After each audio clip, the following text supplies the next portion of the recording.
Zee 24 तास एक पाऊल पुढे.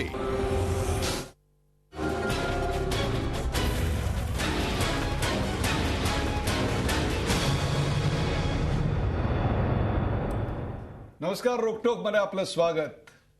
शरद पवारांनी शुक्रवारी उगारलेलं नाराजीचं अस्त्र अजूनही मॅन केलेलं नाही. याच शस्त्राचा धाक दाखवून त्यांना नेमकं काय पदरात पाडून घ्यायचंय ते अद्याप स्पष्ट झालेलं नाही. किंबहुना ज्यांनी शरद पवार यांची कारकीर्द जवळून पाहिली आहे त्यांनाही ते कितपत उमगलंय हेही आपल्याला ठाऊक नाही. एकीकडे काँग्रेसच्या कारभारावर त्यांनी नाराजी तर व्यक्त केलेली आहे, तर दुसरीकडे आपण शेवटपर्यंत युपीए सोबतच राहू असंही म्हटलंय. पवारांना नेमकं हवंय तरी काय? राष्ट्रवादी नेमकी कुणाला टार्गेट करतेय? पवार युपीए मधून बाहेर पडणार का? केंद्रात आणि राज्यात एनसीपीची म्हणजेच शरद पवार यांची नेमकी काय गैरसोय होते आणि यापुढची त्यांची खेळी काय असणार आहे, यासारख्या प्रश्नांचा आढावा घेऊया पॉवर गेम या खास कार्यक्रमात.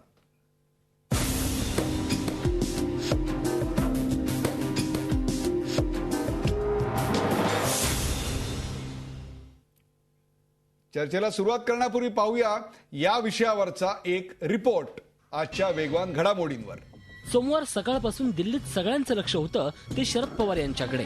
काँग्रेसवर नाराज असलेले शरद पवार काय भूमिका घेणार याकडे सगळ्यांचं लक्ष होतं. वेळ दुपारी 12 वाजता. अशा परिस्थितीत शरद पवार पोहोचले ते प्रणव मुखर्जी यांच्या निवासस्थानी. यावेळी त्यांच्यासोबत केंद्रीय मंत्री प्रफुल्ल पटेल आणि राष्ट्रवादीचे ज्येष्ठ नेते होते. राष्ट्रपती पदाची निवडणूक जिंकल्यानंतर पहिल्यांदाच पवारांनी प्रणव मुखर्जींची भेट घेऊन त्यांना शुभेच्छा दिल्या. मात्र यावेळी त्यांनी सरकारी गाडीऐवजी खासगी गाडीचा वापर केल्यानं त्यांची नाराजी पुन्हा स्पष्ट झाली. वेळ दुपारी 1 वाजता.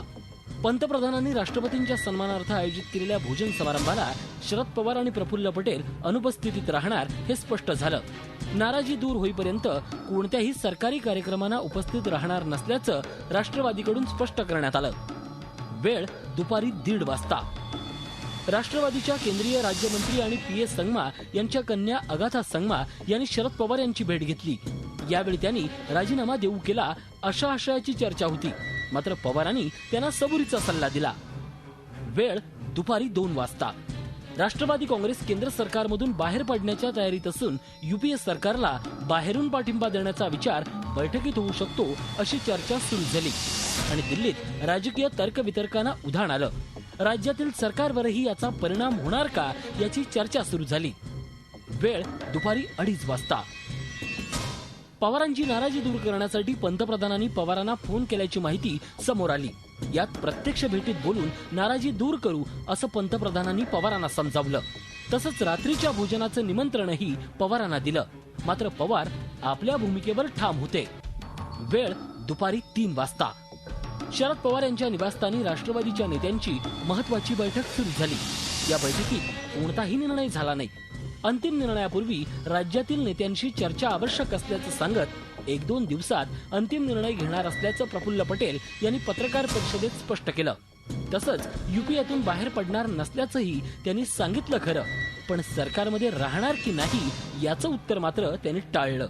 काँग्रेसमधील काही नेते जाणीवपूर्वक अपप्रचार करत असल्याचा आरोप करत नाराजी कायम असल्याचंही पटेल यांनी स्पष्ट केलं. अंतिम कोई निर्णय लेने के पहले हमने पुनश्च एक बार हमारे महाराष्ट्र के सहयोगियों के साथ बात करना चाहिए और इसीलिए संभावित है कि हम लोग कल पुनश्च हमारे इस मामले में निर्णय लेने के लिए बैठेंगे. दुपारी 4 वाजता. राष्ट्रवादीच्या बैठकीनंतर काँग्रेसनेही पत्रकार परिषद घेतली आणि राष्ट्रवादी हा युपीएचाच घटक पक्ष असल्याचं सांगत नाराजी दूर होईल असा सूर लावला.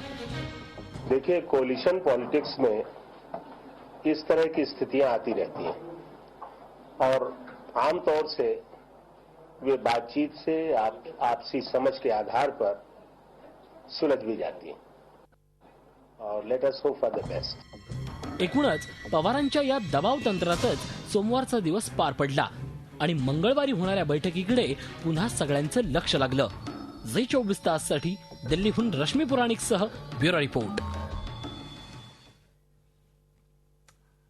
श्रावणातला हा पहिला सोमवार सत्तेच्या खेळीनं आणि श्रावणातल्या सोमवारच्या खुलवर दुधाच्या कहाणीनं कसा गाजला हे आपण पाहिलंय.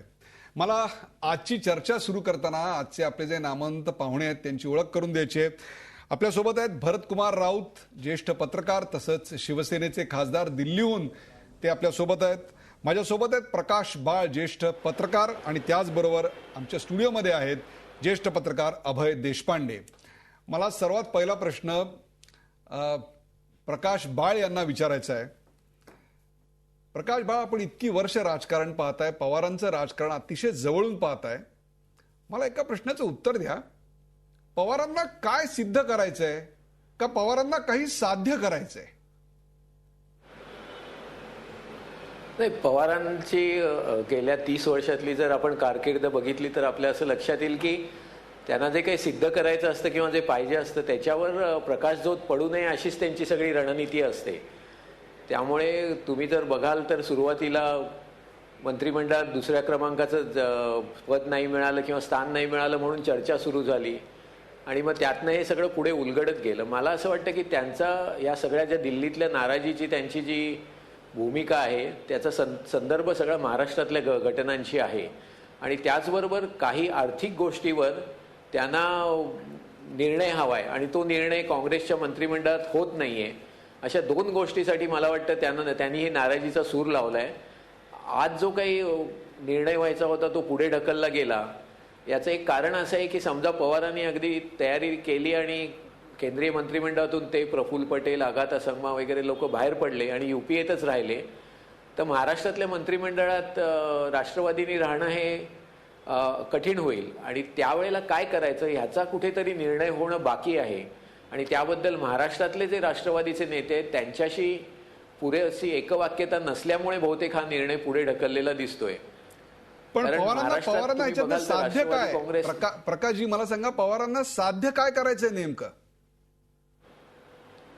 नाही, त्यांना साध्य करायचं ते महाराष्ट्रातल्या काँग्रेसवर त्यांना कुरघोडी करण्याची पहिल्यापासून त्यांची रणनीती आहे. कारण त्यांचा 1999 साली जेव्हा त्यांनी वेगळा पक्ष स्थापन केला तेव्हा सुरुवातीला त्यांची अशी अपेक्षा होती की आपण महाराष्ट्रात सर्वात पुढे राहू, पण ते काही शक्य झालेलं नाही. त्यामुळे त्यांना काँग्रेसला मागे ढकलायचं आणि त्याची काही सगळी रणनीती आहे किंवा व्यूहरचना आहे त्याच्यातले ते मुख्य राज्यामध्ये काँग्रेसला मागे टाकायचंय असं तुमचं विश्लेषण आहे. मला जायचंय अभय देशपांडे. झी 24 तास एक पाऊल पुढे.